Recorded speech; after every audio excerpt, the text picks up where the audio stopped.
자, 우리 주일학교 교사들이나 우리 청년들은 그 구약 성경에서 우리 잠언을 좀 깊이 읽어야 돼요. 잠언은 특별히 그 청년들한테 사실은 주는 말씀이 잠언이고, 우리 신자들에게는 이 잠언은 이 성화의 말씀이 성화의 그 주제를 가지고 주는 말씀이기 때문에 사실은 매일매일 잠언 한 장씩 꼭 읽어요. 여러분 평생토록 잠언을 매일매일 정말 한 장씩 읽으면은 여러분의 삶 자체에 절대로 우리 스스로 어리석어서 우리의 삶을 뒤죽박죽하는 일은 없어요. 적어도 거의 사람은 거의 인간의 삶은 거의 80%는 다 자기 책임이에요. 남의 책임이 아니에요. 환경도 아니에요. 다 자기 책임. 그러니까 인간은 자기 스스로만 잘 컨트롤하면은 그 삶은 문제가 없어요. 거의 문제가 없어요. 거의. 근데 우리에게 주어진 이 잠언의 말씀은 사실 굉장히 우리 주일학교 교사나 우리 청년들은 특히 매일매일 잠언을 정말 읽어봐. 매일매일 하루에 한 장씩이라도 꼭 읽고 또 읽고 아주 잠언이 머릿속에 마음속에 완전히 딱 바뀌어서 그 잠언이 나를 지배할 수 있도록 잠언의 말씀. 그러니까 솔로몬이 그 지혜서가 왜 지혜서가 있어요? 아직 삶을 인생을 미숙하게 젊을 때의 그 삶은 뒤돌아보도 많고 잘못된 처신과 행동과 일처리 돌이켜보면 너무나 후회되는 게 참 많아요. 왜 그래? 지혜가 없었어요. 지혜가. 혹 물론 뭐 거듭나고 중생했다고 해도 하나님의 지혜가 없으면은 이 본성의 타락의 지배를 받기 때문에 그만 잘못된 그 일들이 많아요. 그러니까 오늘 이제 첫 번째로 내주는 우리 과제는 물론 우리 다른 청년들도 그렇지만 사실 작년도 똑같아요. 우리 모든 그리스도인은 하나님의 지혜로 우리가 이 세상을 살아가야지. 여러분 세상 지식이라고 하는 건 아무리 학교에서 많이 배워도 그 지식은 조금만 쓰여요. 조금만. 시간이 지나보면 결국 사람은 그 사람이 어떠하냐의 그거에 따라서 그 사람이 결정되는 거예요. 여러분 기업체에서도 그래요. 기업체에서도 우리가 일단 기업체에서 물론 학교 성적이나 객관적인 거 가지고 뽑지만 결국은 그 안에서 누가 인정을 받습니까? 그러니까 올바른 사람이 결국 인정을 받게 되는 거예요. 똑같아요. 그러니까 여러분들이 그 어떤 세상의 지혜보다 이 잠언의 말씀, 물론 우리 주일 오후에 내가 설교는 하지만 그러나 설교도 사실은 더 정말 자세하게 적용을 내가 하지 않아서 그렇지 우리 매사의 모든 일에 하여튼 잠언을 매일 읽어봐요. 그러면 여러분들이 앞으로 삶에 있어서 인간은 하나님의 지혜를 가지고 그 삶이 결정되는 거지 지식을 가지고 결정되는 게 아니에요. 근데 대다수의 청년들은 지식을 가지고 결정이 된다고 생각하지. 근데 그게 이제 아직 살아보질 않아서 그런가. 조금만 더 인생을 살아보면 사람이 뭘 알고 모르고의 지식 이전에 어떤 지혜가 없으면 안 되는구나. 모든 면에서 지혜롭게 하나님의 그 말씀은 완전한 지혜거든요. 단순히 처세술이 아니에요. 요즘 흔히 얘기하는 자기개발, 몇 년 전에 유행했던 그런 자기개발 같은 건 하면 안 돼요. 그거는 인위적인 거죠. 그건 껍데기예요. 그건 완전히 그냥 인간이 스스로 만들어낸 거지만 하나님의 지혜는 완전히 사람을 지으신 하나님이 그 사람을 완벽하게 아시기 때문에 주시는 지혜란 말이에요. 그래서 여러분도 아시겠지만은 안타까운 건 그 청년들이 조금만 지혜롭게 자기 자신을 살펴보고 상황을 봤더라면 참 그렇게 하지 않았어도 되는데 그렇게 충동적이고 그렇게 아무 생각 없고 앞뒤 재지 않고 자기만 생각하고 얼마나 무책임하고 그건 지혜가 없는 거예요. 지혜가.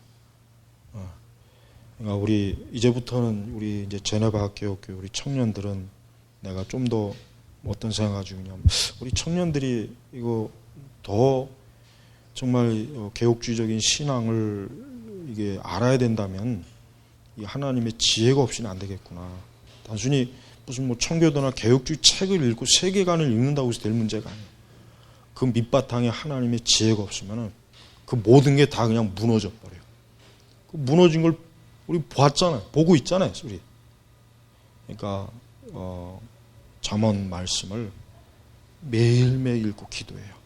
그러면 여러분이 지금 한참 삶의 이제 삶의 본격적인 삶을 이제는 시작하는 때이기 때문에 그 지혜로운 하나님의 지혜가 말씀이 여러분들의 삶을 움직이고 방향키가 되어야 되고 이 기준점이 되어야 돼요.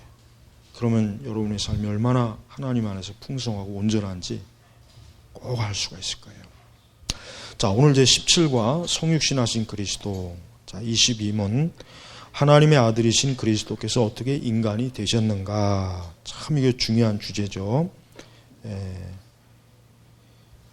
중세시대에 이 주제를 가지고 아주 깊이 다룬 그 신학자도 있죠. 즉 하나님의 아들이 어떻게 인간이 되셨는가라는 굉장히 중요한 주제예요. 답은 하나님의 아들이신 그리스도는 성령으로 말미암아 동정녀 마리아의 자궁에 잉태됨으로 참된 육체와 이성적인 영혼을 취하여 인간이 되사 마리아에게서 출생하시되 죄는 없이다. 이게 굉장히 우리가 이제 교리문답의 이 답을 읽어보면은 아주 압축적이에요. 압축적. 그러니까 요 짧은 답을 이제 풀어내기 시작하면은 굉장히 이제 교리적으로나 성경적으로 신학적으로 이제 다뤄야 될 문제가 많단 말이에요. 그러니까 자, 성령으로 말미암아. 우선 중요한 건 성령으로. 그러니까 지금 이 책에서 이제 일단 주제를 우리가 이제 보면은 이제 로마 카톨릭의 그 동정녀의 교리. 그러니까 로마 카톨릭은 이 동정녀를 굉장히 강조하죠. 그래서 지금도 성모 무염 시태라 그래가지고 마리아는 어때요? 예수님 이후에 자식도 낳지 않고 아주 평생을 순결하게 살면서 결국은 승천했다. 정말 그 말도 안 되는 교리를 지금도 태연하게 가르치고 있고 그걸 믿고 있어요. 그리고 또 마리아 형상에다가 그들은 늘 자신들의 말로 하여튼 공경의 표시를 하고 그 앞에 기도도 하고 마리아의 중보기도도 있단 말이에요. 근데 지금 동정녀 마리아라고 하는 개념 자체가 뭐예요? 그렇다고 해서 우리가 성경에서 그러면 동정녀 마리아를 그러면 숭배하라고 했느냐? 성경에는 전혀 그런 게 없죠. 그렇죠? 여러분 바울이나 뭐 베드로나 야고보나 요한 사도가 동정녀 마리아를 숭배하라고 하는 말씀이 그들이 쓴 서신이 있습니까? 전혀 없어요. 전혀 없단 말이에요. 왜? 사도들 자신이 예수님의 어머니를 자신들과 똑같이 본성이 타락한 사람으로 대했지 그 마리아를 숭배하고 그 마리아를 섬기는 그런 존재로 보지 않은 거예요. 예수님도 십자가에서 돌아가실 때 요한 사도에게 이제는 내 어머니라. 그러니까 그 마리아를 숭배하라는 게 아니라 이제는 너의 어머니처럼 잘 모셔라. 그런 뜻이지 마리아를 종교적인 대상으로 숭배하라고 그 얘기를 하는 건 아니잖아요. 그죠? 그러니까 우리는 이 신인 양성의 교리에서 이 동정녀 탄생, 즉 여기 그러니까 성령으로 말미암아 예수님이 탄생하신 거예요. 마리아의 자궁에서. 그러니까 성령으로. 그러니까 이제 우리가 여기서 이제 이해할 수 없는 게 이거예요. 성령으로 그럼 어떻게 하셨는가에 대한 것은 우리는 하나님께서 그렇게 하셨다고 믿는 게 중요하지, 그걸 구체적으로 꼬치꼬치 어떻게 했냐라는 건 성경에도 기록되지 않았지만 그건 우리가 이해할 수 있는 문제가 아니에요. 우리는 그러니까 기독교 신앙은 말 그대로 신앙, 이해할 수 있는 내용보다는 믿어야 될 내용이 사실 많아요. 그 중에 이제 이 대표적으로 이 예수님이 동정녀 마리아에게서 잉태되었다.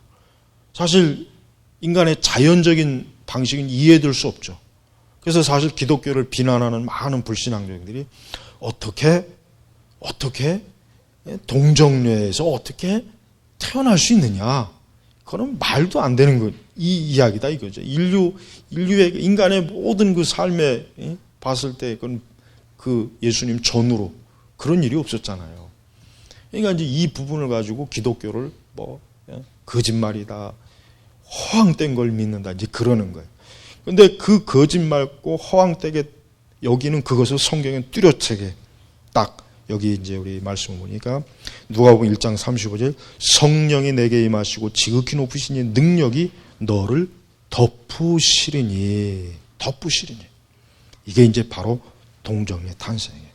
그래서 우리는 예수님이 동정녀에서 탄생하셨다는 그 자체를 우리는 중요하게 여기지 동정녀 자체에게 우리는 중요성을 부여하지 않아요. 바로 이게 정통신앙과 카톨릭 신앙의 차이예요. 카톨릭은 예수님이 동정녀에서 탄생하신 그 예수님에게 집중해야 되는데 그 마리아에게 집중하는 거예요. 마리아에게 스포트라이트를 비추고 마리아에게 막 그냥 아주 그래서 그 카톨릭의 그 성모상 봐요. 아기 예수를 안고 있는 아기 예수님이 그 지혜와 키가 자랐잖아요. 언제까지 아기가 아니란 말이에요. 근데 카톨릭은 마리아는 항상 성인이고 예수님은 늘 아기. 예수님을 우습게 여기는 거예요. 마리아를 더 높이고 예수님을 아주 늘 예수님 마치 아기로 있는 모습. 이건 이교적인 개념이에요. 이교적. 그렇죠? 이건 이교. 그럼 고대 바벨론의 어머니와 모자상. 이거는 이미 전통적으로 애국과 바벨론 그 주변 이방에게서 오래전부터 내려왔던 그 이방 종교의 특성이란 말이에요. 그러니까 그게 카톨릭으로 그대로 유입된 거예요. 그러니까 우리가 그걸 조심해야 되겠죠. 그래서 우리는 이 마리아에게서 잉태된 이 예수님은 말 그대로 성령으로 잉태되었기 때문에 요셉의 즉 부성의 죄에 오염되지 않았고 마리아의 죄성에도 오염되지 않았어요. 그러니까 마리아는 결국 뭡니까? 예수님이 이 땅에 오시는 통로가 된 거예요. 그것으로 쓰임받은 것이지. 그게 전부예요.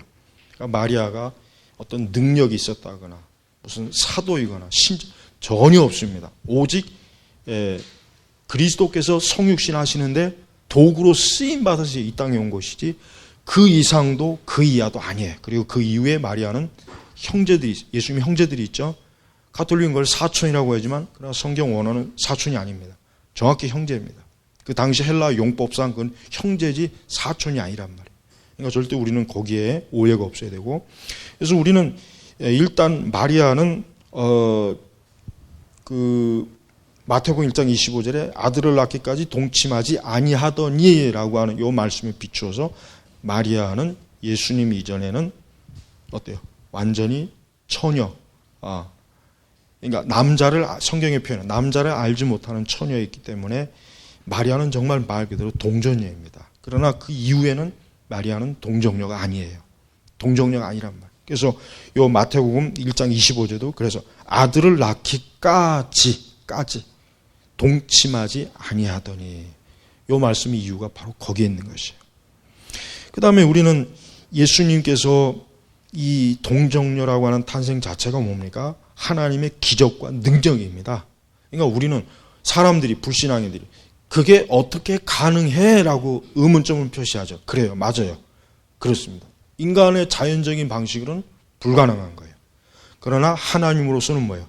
불가능한 것이 없다 그랬죠. 누가복음인가? 네. 하나님으로서는 불가능한 것이 없다 그랬어요. 없다. 구약에는 또 하나님이 어려워서 못할 것이 있느냐라고 또 그 말씀이 있어요. 선지서에. 그러니까 하나님께서는 동정녀 탄생보다 더한 것도 뭐 할 수만 있으면 돌멩이에서도 예수님이 나올 수 있어요. 근데 돌멩이에서 예수님 나오면 좀 이상하잖아.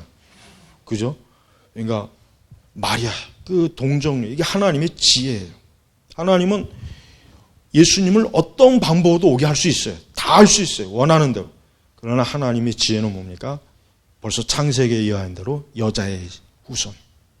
그 말씀 그대로 이 땅에 오시간. 그러니까 우리는 예수님이 오신 방법 자체에 대해서 여기 책에도 나와 있지만 자유주의자들 특히 동정녀 탄생은 불가능한 것이다. 생물학적으로 말도 안 된다.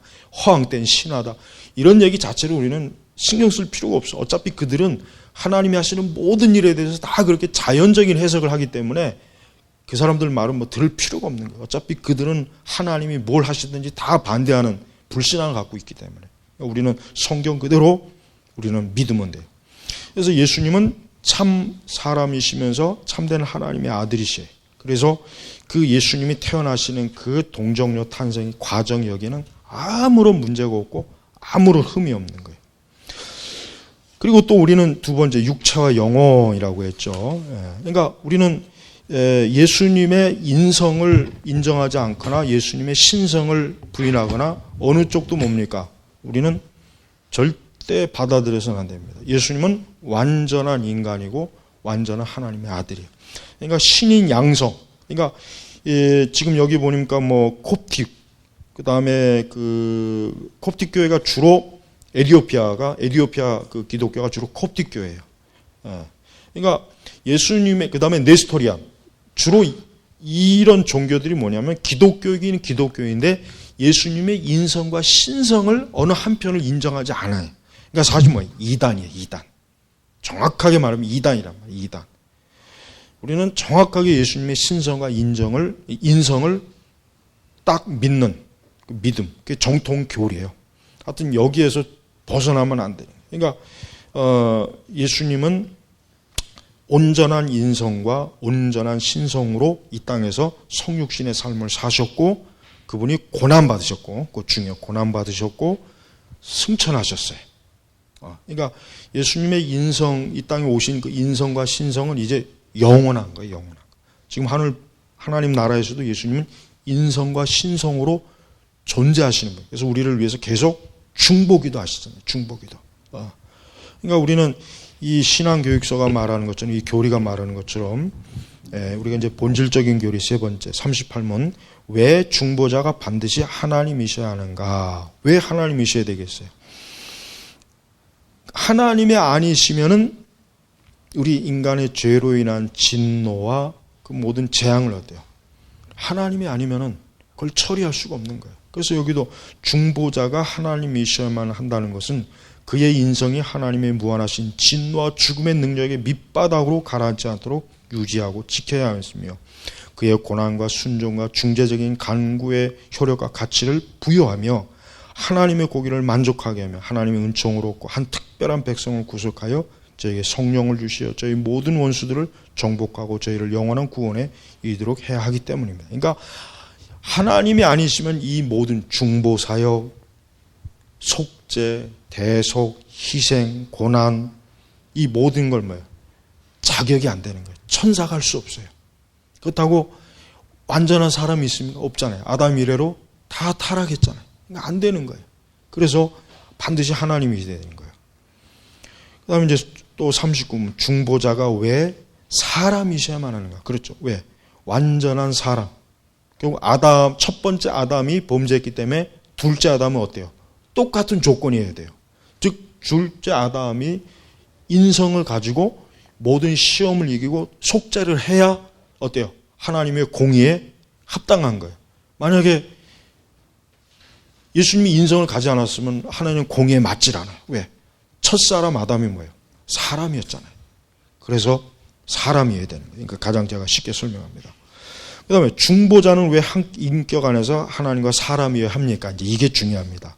답, 하나님과 인간 사이를 화목하게 할 중보자는 그 자신이 하나님과 인간이어야 하며 이것이 한 인격 안에서만 이루어져야 하며 우리를 위한 신성과 인성이 각기 고유한 일들이 하나님이 만드신 바 되어야 하고 전 인격적인 사역으로서 우리가 의지해야 되기 때문입니다. 그러니까 하나님의 중보 사역은 분리가 아니라 뭡니까?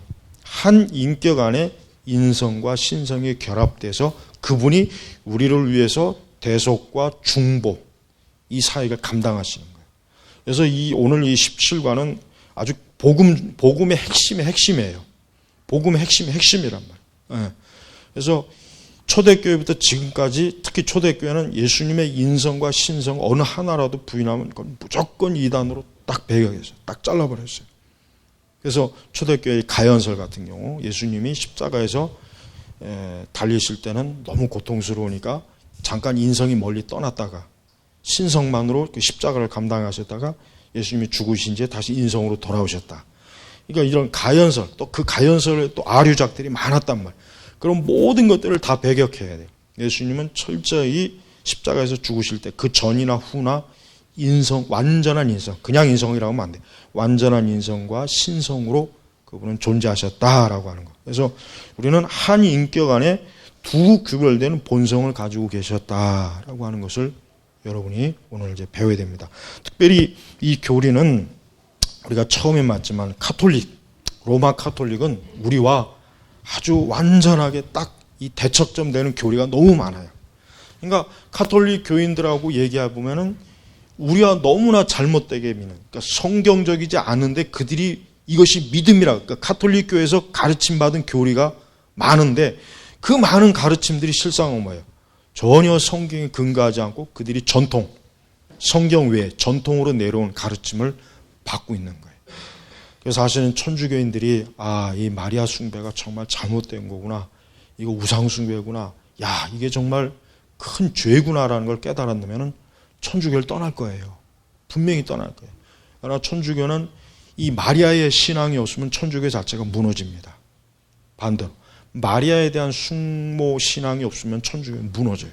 무너질 수밖에 없어요. 그래서 그들은 그걸 절대 포기하지 않아요. 그러니까 천주교는 절대 주님 오시는 그날까지 지금의 이 천주교는 여전히 지속할 것이고 무너지지 않을 것이에요. 그러나 마지막 날 분명히 천주교는 뭡니까? 멸망합니다. 그리고 천주교 신자들은 구원받지 못해요. 절대 구원이 없어요. 천주교 신자들하고 얘기해 보면 금방 알아요. 그들이 복음 모릅니다.